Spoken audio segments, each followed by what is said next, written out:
Assalamualaikum warahmatullahi wabarakatuh. Di sini saya akan membahas materi yang telah diajarkan oleh Bu Sul tadi pagi, yaitu komposisi fungsi dan fungsi inverse. Pertama-tama kita akan membahas mengenai komposisi fungsi. Komposisi fungsi itu sendiri adalah penggabungan dari suatu operasi dua jenis fungsi, misal fx dan juga gx, sehingga mampu menghasilkan suatu fungsi baru.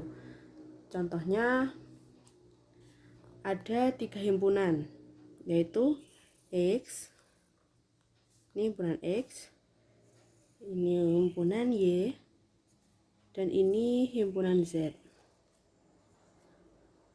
Misal anggota himpunan X adalah A, anggota himpunan Y adalah B, dan anggota himpunan Z adalah C.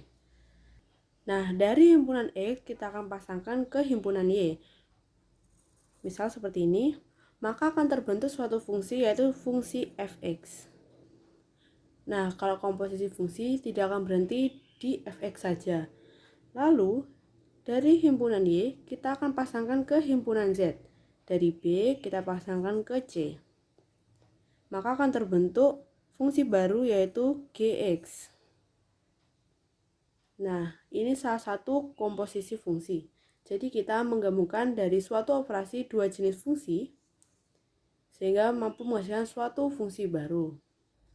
Nah, lalu fungsi apa yang memetakan dari himpunan X ke himpunan Z, yaitu dari A lalu ke C.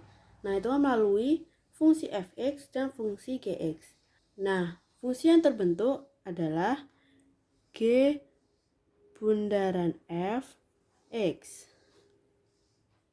Ini bulatan ini disebut bundaran ataupun komposisi. Jadi G bundaran F ataupun G komposisi F. Nah, G bundaran fx ini sama saja fungsi G dengan domain fx. Nah, berarti jika ada suatu fungsi, maka x-nya itu kita ganti dengan fungsi fx. Nah, agar lebih mudah dipahami, maka kita langsung masuk ke soalnya saja.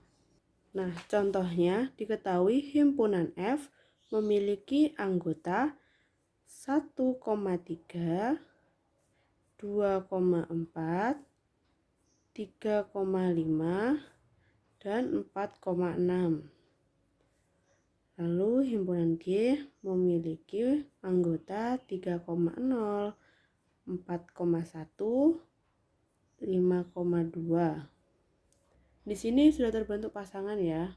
Yang pasti yang bagian depan dari koma adalah domain dan di bagian belakangnya yaitu range. Berarti kita ketahui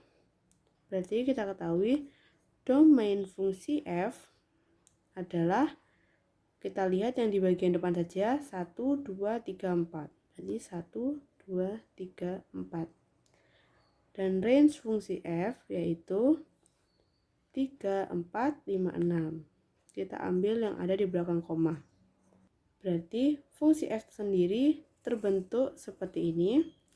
Di domain yang di sini 1, 2, 3, 4. Dan di sebelah kanannya range-nya 3, 4, 5, 6. 1 kita pasangkan dengan 3 sesuai dengan soalnya ya. 2 kita pasangkan dengan 4. 3 kita pasangkan dengan 5. Dan 4 kita pasangkan dengan 6. Jadi terbentuk seperti ini. Lalu untuk yang G, domain G yaitu yang bagian depan 3, 4, dan 5. 3, 4, 5. Dan range fungsi G yaitu 0, 1, 2. 0, 1, 2. Nah, maka akan terbentuk seperti yang tadi kita gambar. 3, 4, 5 domainnya dan range-nya 0, 1, 2. Nah, kita ketahui 3 dipasangkan dengan 0, 4 dipasangkan dengan 1, dan 5 kita pasangkan dengan 2. Nah, dari sini kita mencari G bundaran F X dan F bundaran G X. Gimana mencarinya? Kita hitung sama-sama. Nah, soalnya seperti ini kan. Kita mencari G bundaran fx. Nah, G bundaran fx ini sama saja fungsi G, x-nya kita ganti dengan fungsi fx. Nah, berarti yang paling kiri kita letakkan di luar menjadi fungsinya, dan yang di paling kanan kita gabungkan dengan x-nya menjadi domain. Berarti kalau f bundaran gx sama aja ya fungsi f, domainnya kita ganti gx. Misal kalau ada lagi L bundaran k x, ya sama saja fungsi L dengan domain fungsi k. Nah, seperti ini. Berarti kita tadi soal yang pertama kita mencari G bundaran fx. G bundaran fx sama saja fungsi G dengan domain fx. Untuk domainnya kita letakkan di awal, yaitu di paling kiri himpunannya. Karena ini domainnya fx, maka yang kita letakkan di depan adalah fx-nya. Nah, himpunan f kan tadi ini fungsi dari f. Nah, kita gambar seperti yang tadi. Karena domainnya adalah fx, kita akan menggambar fungsi fx terlebih dahulu, yaitu fungsi fx seperti ini. Kita gambar lagi. Jadi domainnya kita gambar terlebih dahulu. 1 ke 3, 2 ke 4, 3 ke 5, 4 ke 6. Seperti ini tadi. Lalu setelah itu kita pasangkan ke himpunan lainnya yang ada di fungsi G tadi ini. Yang ada di fungsi G. Nah, jadi secara logika seperti yang tadi ini pasti berkedudukan menjadi domain. Lalu pindah ke sini menjadi range.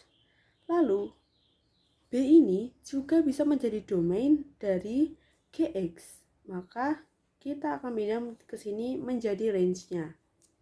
Maka dari itu, di sini himpunan paling kiri itu adalah domain fungsi f. Dan ini adalah range fungsi f. Tetapi selain range fungsi f, ini juga termasuk domain dari fungsi g. Jadi yang di bagian tengah ini adalah range fungsi f, irisan dari domain fungsi g. Nah, domain fungsi g tadi adanya 3, 4, 5. Nah, di sini ada kan 3, 4, 5. Nah, 3 pasangannya dengan 0, 1, dan 2. Nah, kita masukkan di sini. 3 pasangkan dengan 0, 4 dipasangkan dengan 1, 5 dipasangkan dengan 2. Nah, maka akan terbentuk seperti ini. Jadi, himpunan yang paling kanan ini adalah range fungsi G. Nah, berarti G bundaran fx sama saja terbentuknya 0, 1, dan 2. Lalu sekarang kita kerjakan soal yang kedua, yaitu f bundaran gx. Ini sama saja dengan fungsi f dengan domain fungsi gx atau fungsi g. Nah, seperti yang saya bilang tadi, domainnya kita gambar lebih awal. Jadi domainnya adalah gx, maka kita gambar fungsi gx terlebih dahulu. Jadi seperti yang tadi ya. Ini.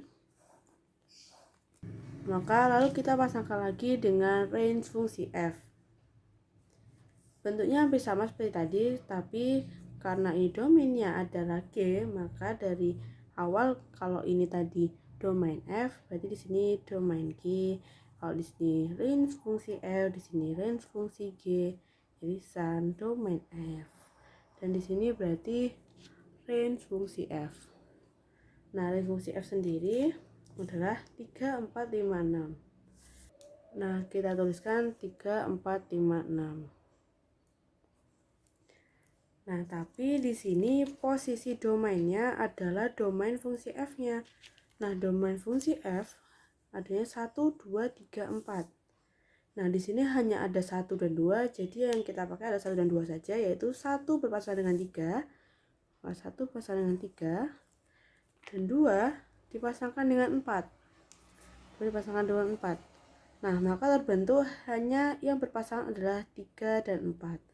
Jadi, F bundaran GX sama dengan 3 dan 4.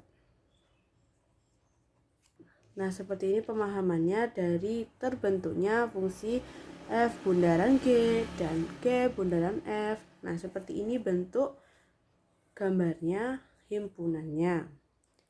Nah, kita akan masuk ke contoh soal yang biasanya akan keluar. Nah, contoh soal yang pertama, misal diketahui fx sama dengan 2x min 7 dan gx diketahui sama dengan x plus 1. Nah, di sini pertanyaannya adalah kita suruh mencari f bundaran gx dan g bundaran fx. Nah, gimana caranya? Kita coba satu-satu. Yang pertama, f bundaran gx. Seperti yang saya bilang tadi, ya. Yang paling kiri kita jadikan fungsinya, dan yang paling kanan kita jadikan domain dari fungsi yang paling kiri tadi. Jadi G kita gabungkan dengan X, jadi f Gx. Dari sini kita ketahui fungsi f dengan domain Gx. Nah, ini sama saja caranya seperti kita mencari F1, F2, F3, F4, dan F5. Nah, kalau kita cari F1, maka seluruh X yang ada di fungsi F kita ganti menjadi 1. Jadi kayak 2 kali 1 dikurangi 7. Lalu kalau F2, 2 kali 2 kurangi 7. Kalau F3 ya 2 kali 3 kurangi 7. Berarti kalau Fgx sama saja F. Nah, F dengan X kita ganti menjadi X plus 1. Maka 2 dikali X-nya kita ganti menjadi X plus 1. X plus 1 dikurangi 7. Nah, 2 kali X, 2X ditambah 2 kali 1, 2 dikurangi 7. Maka akan terbentuk 2X min 5.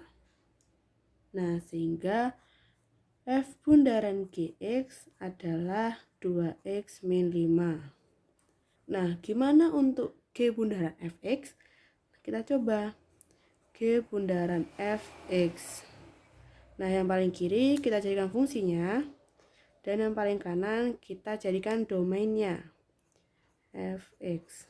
Maka seluruh X yang ada di dalam fungsi G kita ganti menjadi Fx, yaitu 2X min 7. Berarti sama aja Fx-nya berapa? 2X min 7 berarti seluruh X-nya yang ada di fungsi Gx kita ganti dengan 2X min 7. Jadi, kan ini X plus 1, jadi kita ganti menjadi 2X min 7 plus 1. Sehingga 2X min 6. Maka G bundaran Fx adalah 2X min 6. Nah, gampang kan? Nah, ini tipe soal yang pertama. Kalau tipe soal yang kedua, gimana kalau yang diketahui adalah bundarannya? Contohnya, diketahui F bundaran G X sama dengan 2X min 5.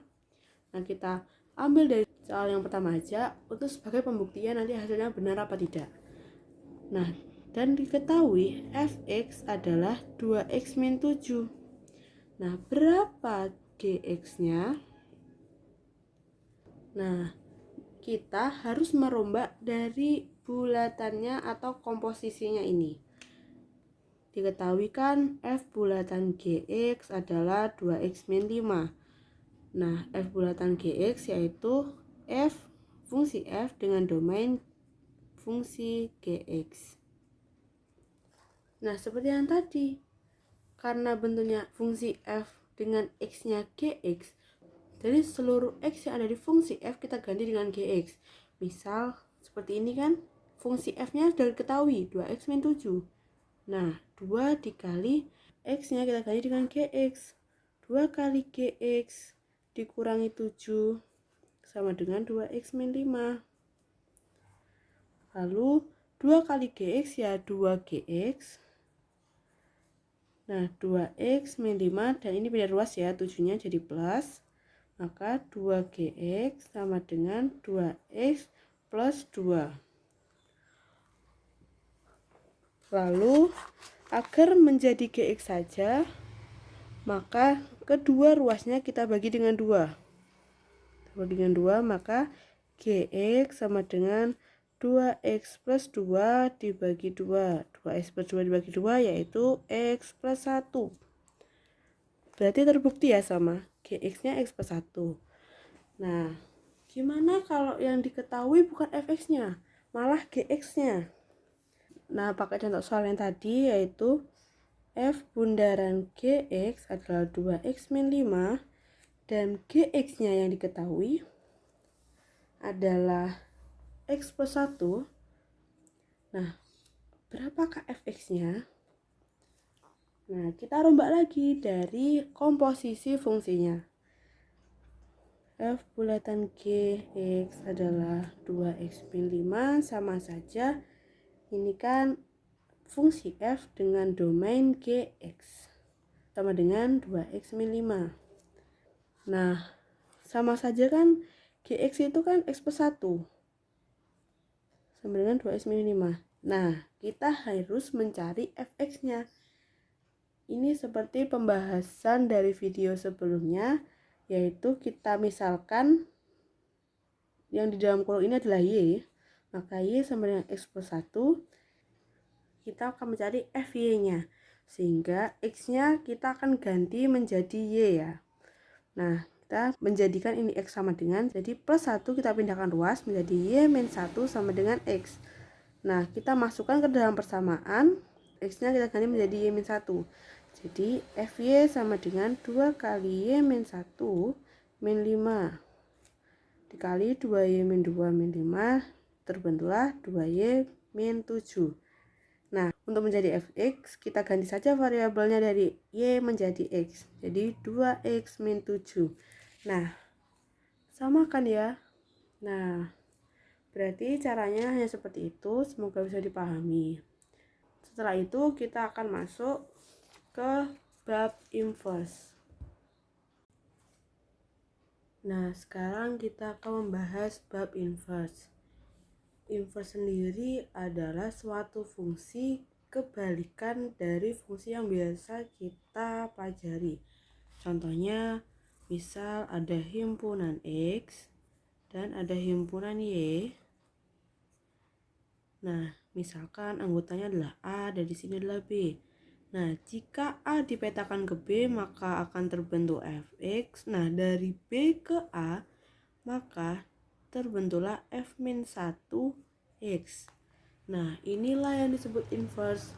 Inverse sendiri dituliskan dengan f pangkat min 1x. Kalau f pangkat 1 ya nanti adalah di bab turunan.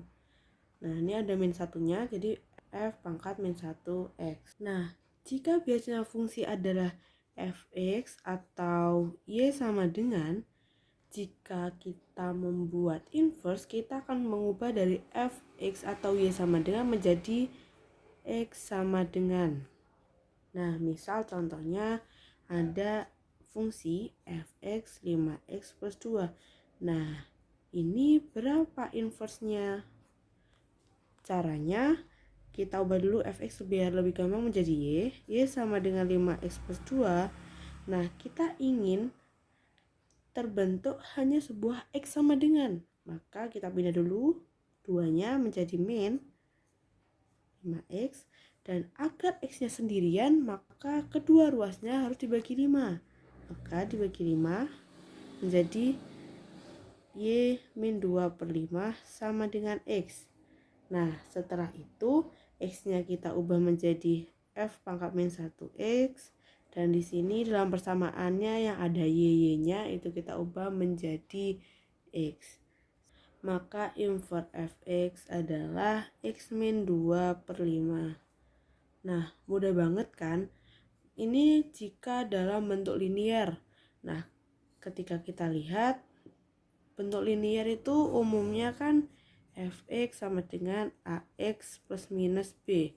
Nah, bisa saja positif, bisa saja negatif. Nah, ini ada cara cepatnya untuk menjadi inverse, yaitu x min plus b per a.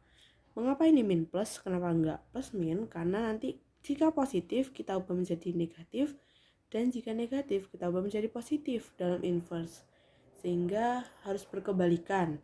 Nah, misal 5x plus 2, langsung saja x-nya kita taruh depan, dan ini karena ini positif kita ubah menjadi negatif, dan b-nya adalah 2, maka di sini taruh 2 dan per a-nya 5. Jadi terbentuklah, nggak usah pakai cara apapun, bisa ada cara cepatnya. Nah, ini untuk bentuk yang linier, yang bentuk umumnya seperti ini. Yang kedua, kita akan membahas fungsi inverse dalam bentuk rasional. Contohnya, fx diketahui x plus 2 per 3 min x. Tentukan inverse-nya. Nah, seperti yang kita ketahui tadi, fx kita ubah dulu menjadi y, jadi x plus 2 per 3 min x, dan kita harus menjadikan fungsi ini menjadi x sama dengan saja. Maka kita kalikan dulu, kali silang. Y dikali 3 min x sama dengan x plus 2. Y kali 3 ya 3y. Y kali min x ya min xy sama dengan x plus 2. Yang sama-sama ada variabel x-nya kita satukan dahulu. Jadi akan 3y ini pindah ke sini menjadi min 2, dan ini x dan pindah menjadi plus xy. Nah, ini kita biarkan saja 3y min 2. Nah, karena di sini sama-sama memiliki variabel x, maka kita jadikan x kita keluarkan dalam kurung 1 plus y. Kenapa 1 plus y? Karena kalau kita coba lagi, x kali 1 ya x, x kali y ya plus xy. Jadi benar. Nah, agar x-nya sendirian, maka kita harus membagi semuanya dengan 1 plus y. Maka kita pindahkan x sama dengan 3y min 2 per 1 plus y. Lalu seperti tadi, x-nya kita ubah menjadi f min 1x, dan y-nya kita ubah menjadi x. 3x min 2 per x plus 1. Nah, terbentuklah seperti ini. Nah, kita akhirnya ketemu inverse dari fungsi ini adalah ini. Nah, bentuk umum dari fungsi rasional adalah fx sama dengan ax plus b per cx plus d. Nah, ini ada cara cepatnya agar tidak perlu panjang seperti ini, agar terbentuk fungsi inverse-nya, yaitu inverse-nya adalah min dx plus b per cx min a. Maksudnya, letak a dan d kita tukar. Dengan pertukaran itu kita ganti juga tandanya. Jika positif kita jadi negatif, jika negatif kita jadikan positif. Nah, setelah itu, setelah terbentuk seperti ini, nah kita coba d-nya di sini berapa. D-nya itu yang bukan ada variabel x-nya ya, jadi d-nya itu yang ini, yang 3. Karena 3 positif, sehingga akan menjadi negatif nanti. Nah, menjadi min 3x plus 2. Min 3x plus 2 per, lalu a-nya kita pindah. Ini kan jadi min x tadi ya. A-nya positif 1, kita ubah menjadi min 1. Nah, kenapa ini berbeda? Ini sebenarnya sama aja, hanya kita kalikan min 1 semuanya. Sehingga kalau kali min 1 kan 3x, kali min 1 ya min 2, kali min 1 ya x plus 1. Nah, terbukti sama.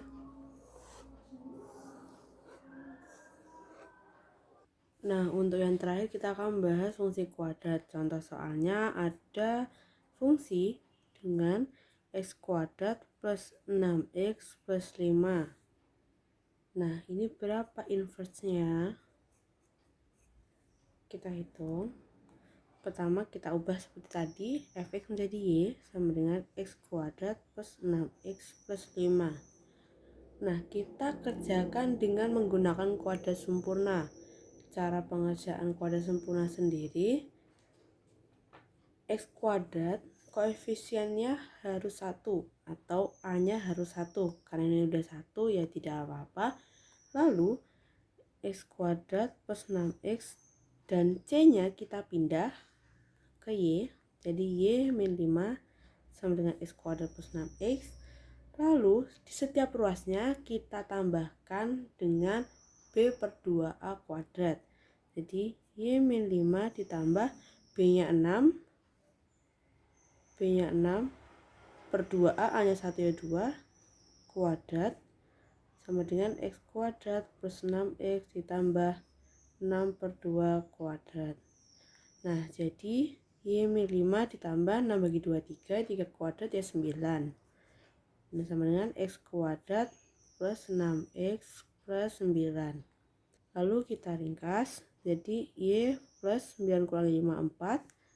Dan ini x kuadrat plus 6x plus 9 itu sama aja x plus 3 kuadrat. Kan seperti ini.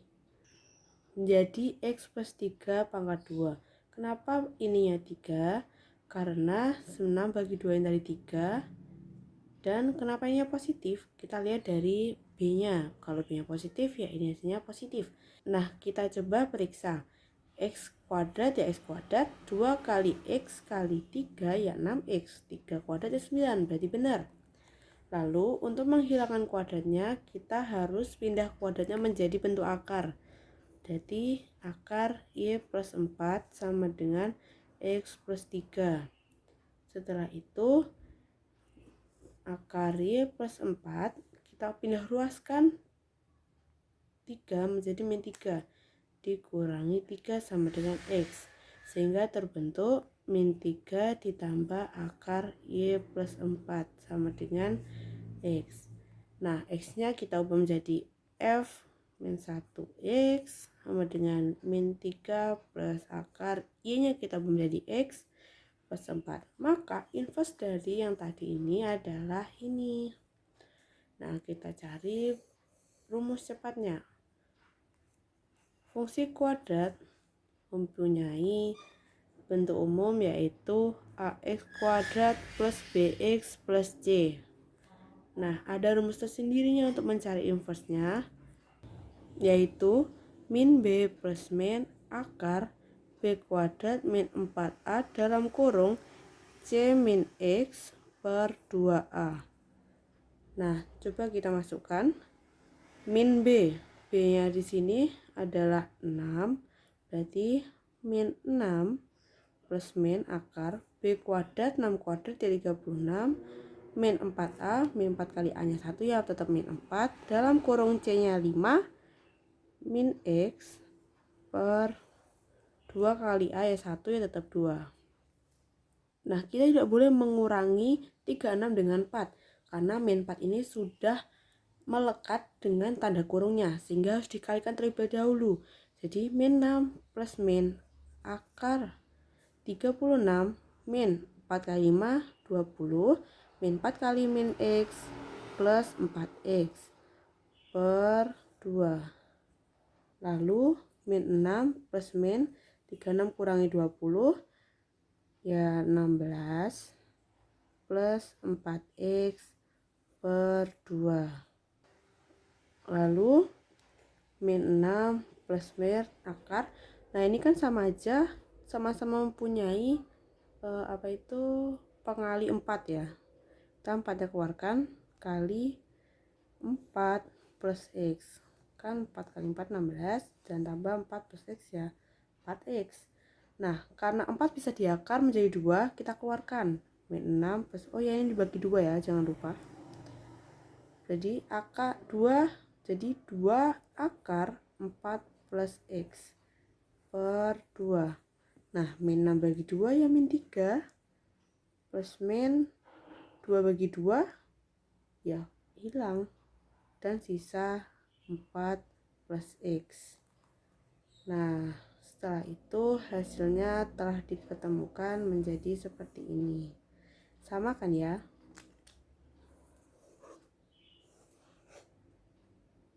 Untuk bagian sininya agar tidak kesusahan, kita bisa menggunakan rumusnya yang satunya lagi, yaitu min B plus min akar D plus 4AX per 2A.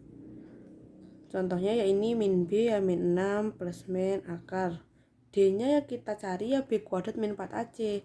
Nah, B kuadrat min 4AC sendiri 6 kuadrat yaitu 36, min 4 kali 1 kali 5 ya min 20, sehingga 36 kurangi 20 ya 16, plus 4A ya 4 kali 1 ya tetap 4, dan kali X ya 4X per 2 kali 1 2. Nah, ini kan sama dengan yang ini, maka kelanjutannya sama saja. Hanya untuk menghindari kalian jika tiba-tiba langsung menguranginya, takutnya kesalahan dari situ dan atau kalian sulit mengalihkannya. Jadi pakai cara yang ini lebih mudah dan kelanjutannya sama saja. Semoga yang dapat saya sampaikan ini bisa dimengerti dengan baik, dan mohon maaf bila ada salah kata. Wassalamualaikum warahmatullahi wabarakatuh.